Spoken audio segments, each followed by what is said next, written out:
الحمد للہ رب العالمین الصلاة والسلام علی سید المرسلین اما بعد فاعوذ باللہ من الشیطان الرجیم بسم اللہ الرحمن الرحیم السلام علیکم ورحمۃ اللہ وبرکاتہ۔ امید کرتا ہوں کہ تمام ویورز خیر و عافیت سے ہوں گے۔ دعا کرتا ہوں کہ رب تعالیٰ اپنا خصوصی کرم ہم سب پر فرمائے۔ واجب الاحترام دوستوں، بزرگوں، بھائیوں، بہنوں، جیسا کہ ہم سب جانتے ہیں کہ ماہ مبارک، ماہ محرم الحرام جاری و ساری ہے۔ یہ وہ ماہ مبارک ہے، اس کی حرمت اس لیے کی جاتی ہے کہ اس ماہ میں آل رسول صلی اللہ علیہ وسلم نے دین متین کی خاطر، دین کی سر بلندی کی خاطر اللہ تبارک و تعالیٰ کی راہ میں اپنا سارا کا سارا گھر جو ہے وہ اللہ کی راہ میں قربان کر دیا، اور یہاں تک کہ بڑے سے بڑے سے لے کر چھوٹے سے چھوٹے بھی اللہ کی راہ میں قربان کیے۔ یہ موضوع ایک الگ ہے۔ آج ہم نے جو بیان کرنا ہے حضرت امام حسین رضی اللہ تعالیٰ عنہ کی مکہ شریف سے کوفہ کی جانب، عراق کی جانب روانگی کا جو سفر ہے، اور اس میں یہاں سے روانگی جو ہوتی ہے اس میں کیا کیا معاملات ہوتے ہیں، اور کن کن صحابہ نے اور کن کن لوگوں نے آپ علیہ السلام، آپ رضی اللہ تعالیٰ عنہ کو روکا،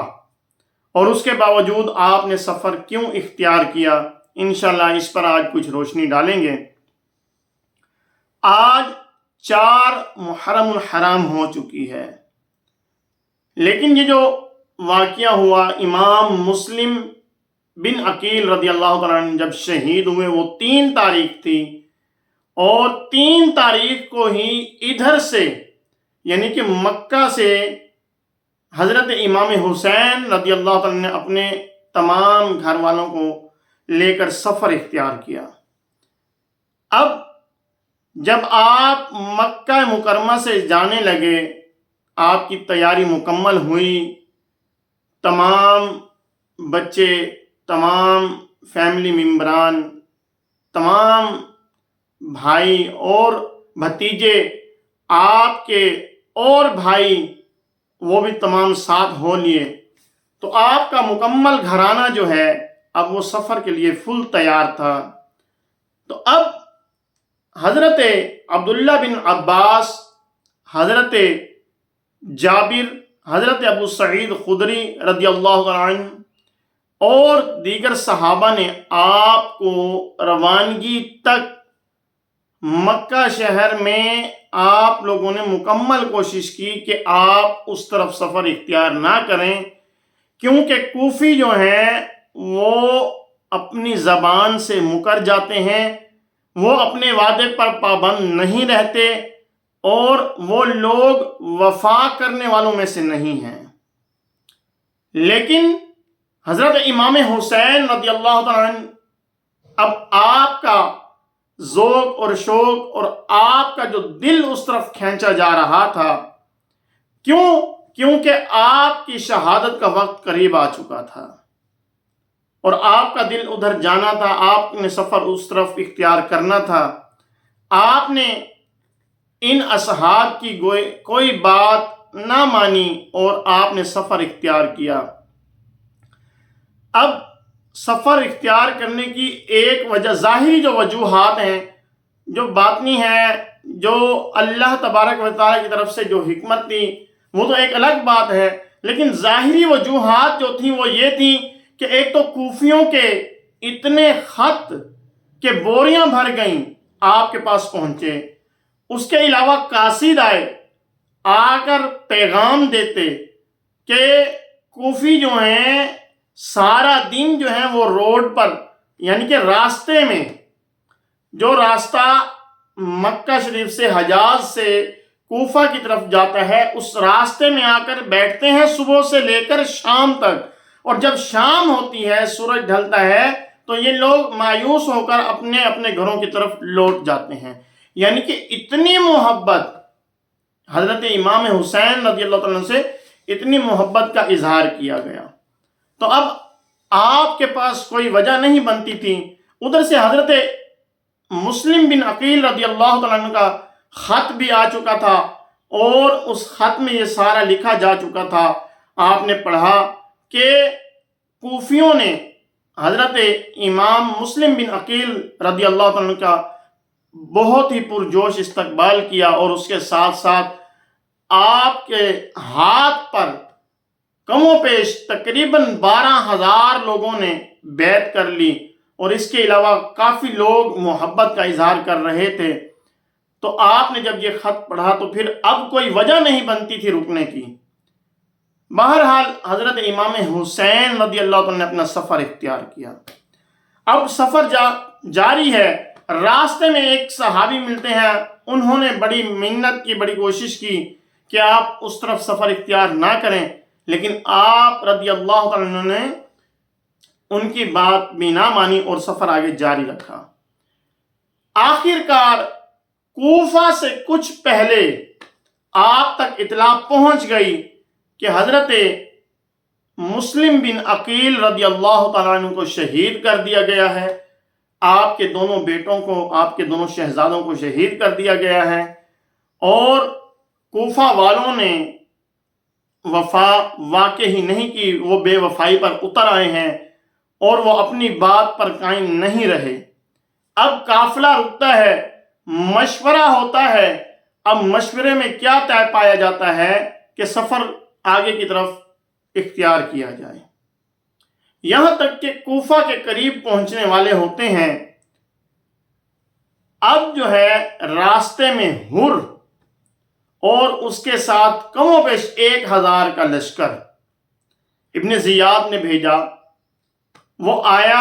اور اس نے آ کر پیغام دیا۔ اب وہ لوگ کہ جو خط پہ خط لکھ رہے ہیں، جو قاصد پہ قاصد بھیج رہے ہیں، جو اتنی محبت رکھتے ہیں، جو راستوں میں انتظار کر کر کے رات کو واپس ہٹ جاتے ہیں، وہ لوگ، وہ کوفہ والے، اب اس شہر میں آپ کو جانے نہیں دیا گیا۔ حر نے راستہ روکا۔ اب وہاں پر اب دیکھیں کہ حر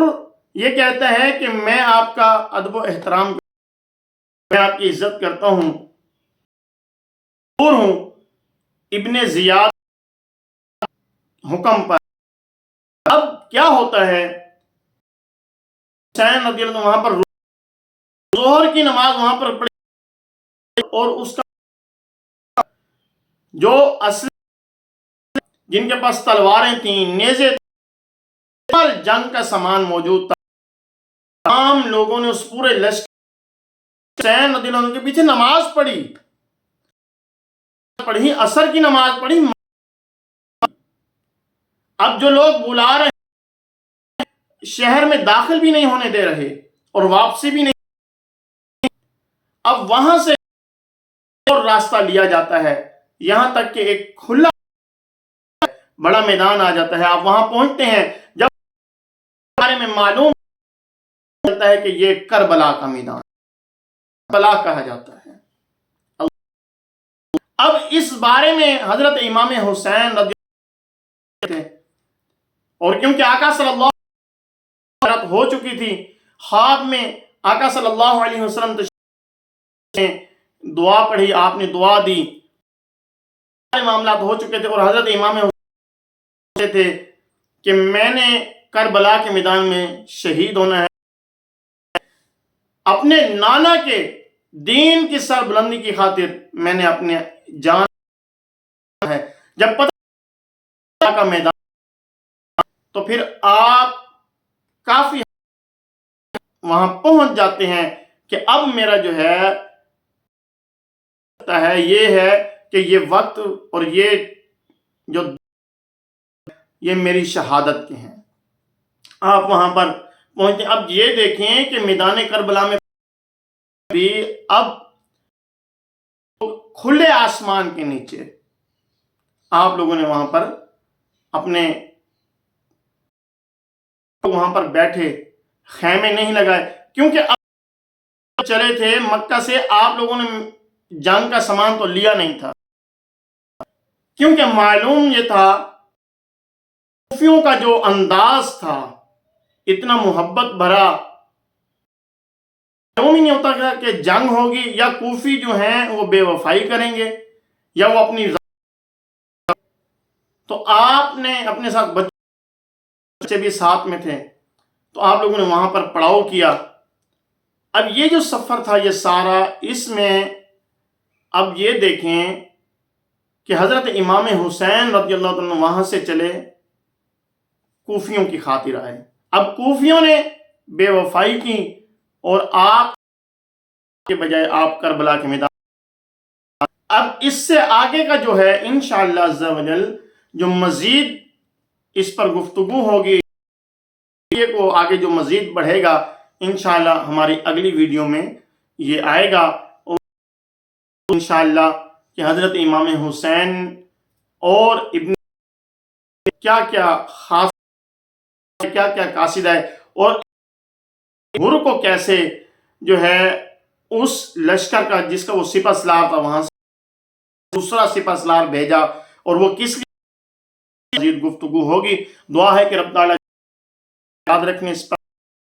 اور اسے دوسروں تک پہنچانے کی دعا۔ ہمارے چینل کو سبسکرائب کریں، بیل نیو آنے والی رہیں۔ تمام فلسطین اور قبلہ اول کی حفاظت فرمائے، قبلہ اول کی حفاظت فرمائے، فلسطین کو اللہ تبارک و تعالی آزادی عطا فرمائے، اور دعا ہے کہ رب تعالیٰ اسرائیل اور اس کے حامیوں کو نیست و نابود فرمائے، اور جہاں بھی مسلمان ظلم میں ہیں، چاہے کہیں بھی ہیں دنیا کے کس کونے میں ہیں، تمام کو اللہ تبارک و تعالیٰ ان کے حوصلے بلند فرمائے اور ان کو بھی آزادی کی زندگی، آزادی کی نعمت عطا فرمائے۔ السلام علیکم۔